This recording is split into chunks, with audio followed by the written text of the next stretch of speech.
नमस्कार दोस्तों। तो आइए जानते हैं यूनियन एंड इट्स टेरिटरी के provisions with reference to our constitution. ये मेंशन्ड है हमारे आर्टिकल 1 to 4 में in the part 1। Article 1 clause 1 क्या कहता है? India that is Bharat shall be a union of states. India और भारत ये दोनों इसलिए इंक्लूड कर गए किए गए हैं कि फॉरेन कंट्रीज या फिर ब्रिटिश जो सिटीजन्स थे, ब्रिटिश गवर्नमेंट थी, वो हमारे भारत को एज अ इंडिया कंसिडर करती थी।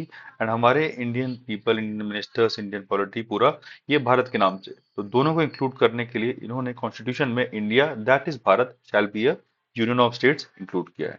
आर्टिकल 1 क्लॉज 2 कहता है कि स्टेट्स और टेरिटरीज वो सारी की सारी यूनियन और टेरिटरीज में आएंगी, जो कि फर्स्ट शेड्यूल में मेंशन है। आर्टिकल 1 क्लॉज 3 कहता है कि टेरिटरी में क्या क्या होगा। स्टेट्स की टेरिटरी, यूनियन टेरिटरीज जो कि फर्स्ट शेड्यूल में मेंशन्ड है, और ऐसी टेरिटरीज जो कि फ्यूचर में इंडियन गवर्नमेंट या इंडियन स्टेट एक्वायर करेगा। Union of states preferred over federation. हमने यूनियन ऑफ स्टेट्स को प्रेफर किया rather than federation, because federation जो है वो स्टेट्स से मिल के फिर एक फेडरेशन बनाया जाता है। बट यूनियन जो है सारे के सारे स्टेट्स को through center as a strong entity control करती है, और हमने एक as a single body constitute किया हुआ है। तो यूनियन ऑफ इंडिया कहने का ये फायदा है कि union of India is not an outcome of an agreement among the states. States का कोई एग्रीमेंट नहीं हुआ था जो यूनियन बनी है, बट यूनियन सबको कंट्रोल करता है कि आप, हम सब एक हैं। फोर्सिबली बनाता है कि हम सब एक हैं, और कोई भी स्टेट या फिर ग्रुप ऑफ स्टेट्स हमारी यूनियन से हट के नहीं जा सकता है, या फिर उसकी बाउंड्री को चेंज नहीं कर सकता है अपने हिसाब से। It is इंडेस्ट्रक्टिबल।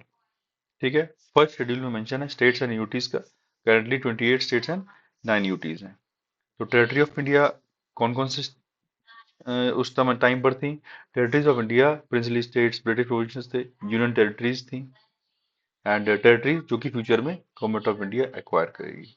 States and union territories के लिए मेंशन किया गया है in the constitution. Union of India, territory of India से ऐसे डिस्टिंग्विश कर सकते हैं हम लोग कि यूनियन ऑफ इंडिया में सिर्फ स्टेट्स आएंगे जो कि फेडरल स्ट्रक्चर का पार्ट होंगे। Where as territory of India एक बिगर टर्म है जिसमें states, UTs and future territories भी एक्वायर होंगी। Entire territory over which sovereignty of India extends, and such territories are directly administered by central government. तो article 2 क्या कहता है? Particle अपने हिसाब से पार्लियामेंट, जो आर्टिकल 2 कहता है कि पार्लियामेंट अपने हिसाब से एडमिट कर सकता है यूनियन में नए स्टेट्स, जैसा कि उसको ठीक लगे।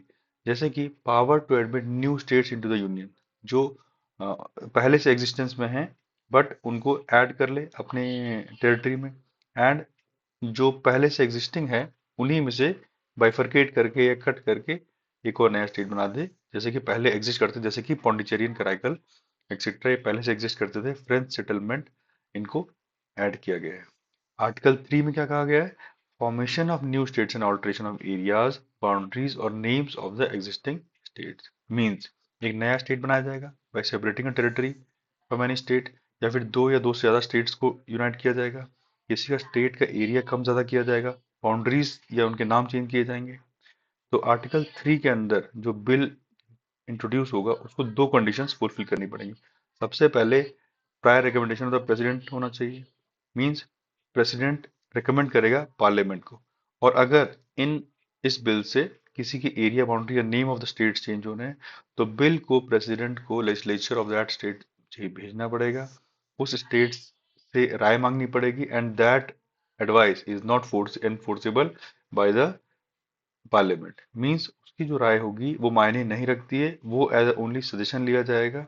अगर उसकी व्यूज, स्टेट्स के व्यूज विद इन टाइम नहीं आते हैं तो भी कोई प्रॉब्लम नहीं है, ऑटोमेटिकली प्रेसिडेंट उसको रेफर कर सकते हैं टू द लेजिस्लेचर। और यूटी के केस में ऐसी कोई प्रॉब्लम नहीं है, बिकॉज यूटी के एडमिनिस्ट्रेटर डायरेक्टली सेंटर से अपॉइंट होते हैं। तो president is not bound by the views of state legislature, except कर सकते हैं या रिजेक्ट कर सकते हैं। आर्टिकल 3 क्या करता है? टेरिटरी और integrity of the states without their consent, which differentiates the Indian federal system with that of the traditional system. Means parliament जो है political map of India redraw कर सकता है। इसीलिए इसको कहते हैं indestructible union of destructible states. Means state को तोड़ मरोड़ के हम लोग एक यूनियन हमारा फिक्स्ड है, बट अमेरिका में ऐसा नहीं है। एक जो उनका फेडरेशन है वो टूट सकता है, कोई भी स्टेट कहीं भी जा सकता है ऑन देयर ओन विल।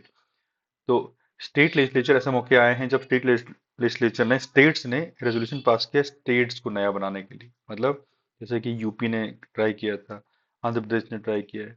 जैसे कि यूपी ने 2011 में क्या किया, पूर्वांचल, पश्चिम, अवध एंड बुंदेलखंड, चार पार्ट्स में स्टेट को तोड़ने की कोशिश की थी, लेकिन ये जब उनका अधिकार नहीं है, only parliament has the law power. तो डिफरेंस क्या होता है? Article 2 and 3, article 2 relates to admission of states, article 3 relates to formation of the states और change in the existing states of India. It deals with internal adjustment of the territories of the constitute areas of union of India. ठीक है, thank you. I hope ये आपको समझ में आएगा। Do like and subscribe.